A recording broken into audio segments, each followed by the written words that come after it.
Bonjour à vous. Les candidats admissibles aptes au bac 2025 et qui, pour diverses raisons, n'ont pas pu prendre part aux épreuves d'éducation physique et sportive et classés en situation de cas réservé sont invités à se présenter le 31 juillet prochain au sujet Saint-Rita à partir de 8 heures pour la suite des compositions. Mais avant cette présentation, ils doivent déposer au secrétariat de l'Office du bac un dossier comprenant une demande manuscrite, un certificat médical et une photocopie de la convocation. Selon le communiqué signé par le directeur de l'Office du baccalauréat, Alphonse Da Silva, les candidats ayant déjà déposé un dossier dans les centres de délibération dans les centres de correction de délibération ne sont plus tenus de le faire à nouveau. Toujours selon le dit communiqué, le registre de consultation des copies sera ouvert à partir du lundi prochain jusqu'au mardi 12 août 2025. Les pièces à fournir sont les suivantes. Une photocopie du relevé des notes, un formulaire de renseignement à retirer au secrétariat de l'Office du baccalauréat et une quittance à prendre également à l'Office. La mairie de Cotonou, en partenariat avec l'Agence nationale pour l'emploi, organise à partir du mardi prochain 3 journées de séances d'orientation au profit des candidats au bac, des nouveaux bacheliers et des étudiants de la ville. Elle vise à les aider dans le choix de leur filière et en vue de faciliter leur insertion professionnelle. Cette annonce a été faite à travers un communiqué signé par le maire de Cotonou en date du jeudi, le maire Luc Setonji Atropo.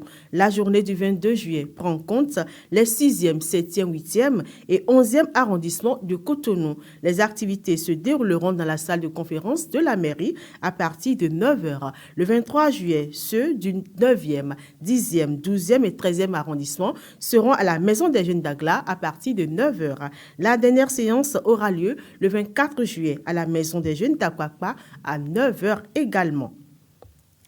Le second tour de la campagne nationale de vaccination contre la poliomyélite a démarré depuis hier samedi sur toute l'étendue du territoire national. Avant le démarrage effectif de la campagne, il a été procédé vendredi au lancement officiel départemental de ce second tour.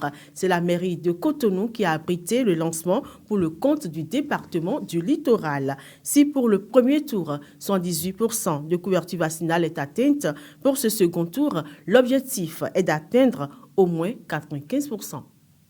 Chaque enfant laissé en marge est une porte ouverte au virus.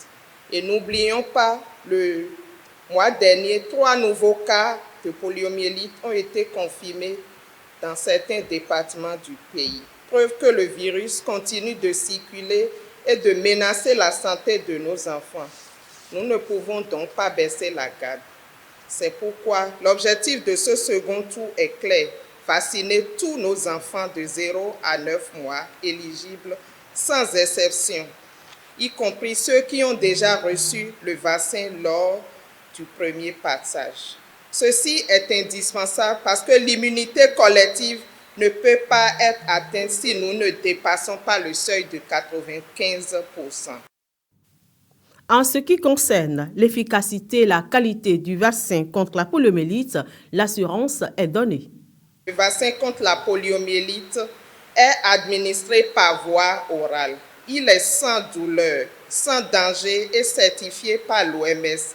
Il est totalement gratuit et pris en charge par le gouvernement béninois avec l'appui de ses partenaires techniques et financiers. En cas de doute et d'effets secondaires, nos formations sanitaires sont prêtes à accueillir et rassurer les familles sans aucun frais. Le maire de la ville de Cotonou a saisi l'occasion ce vendredi pour lancer un appel aux Cotonnoises et Cotonnois. Cotonnoises et Cotonnois, la polio est une menace réelle. Elle touche surtout nos enfants. C'est une maladie qui peut entraîner la paralysie à vie, mais elle peut être évitée grâce à un simple geste, la vaccination. Je lance donc un appel à toutes les familles de Cotonou. Du 19 au 21 juillet, ouvrons nos portes aux équipes de vaccination. Elles sont bien formées, encadrées et équipées pour atteindre chaque maison. Distingués conseillers municipaux chers leaders communautaires, chefs de quartier, conseillers locaux, nous comptons sur votre mobilisation pour sensibiliser, rassurer et orienter les parents. Chers parents, vous êtes les premiers protecteurs des enfants. Ne laissez aucun doute ou rumeur mettre leur vie en danger. Un dispositif robuste est mis en place pour la réussite de la dite campagne. Le gouvernement de la République du Bénin a fait de l'éradication de la polio une priorité de santé publique. À ce titre, et pour la deuxième campagne notamment, on démarrera par ça, notre département s'est doté de dispositifs robustes pour la réussite de cette campagne.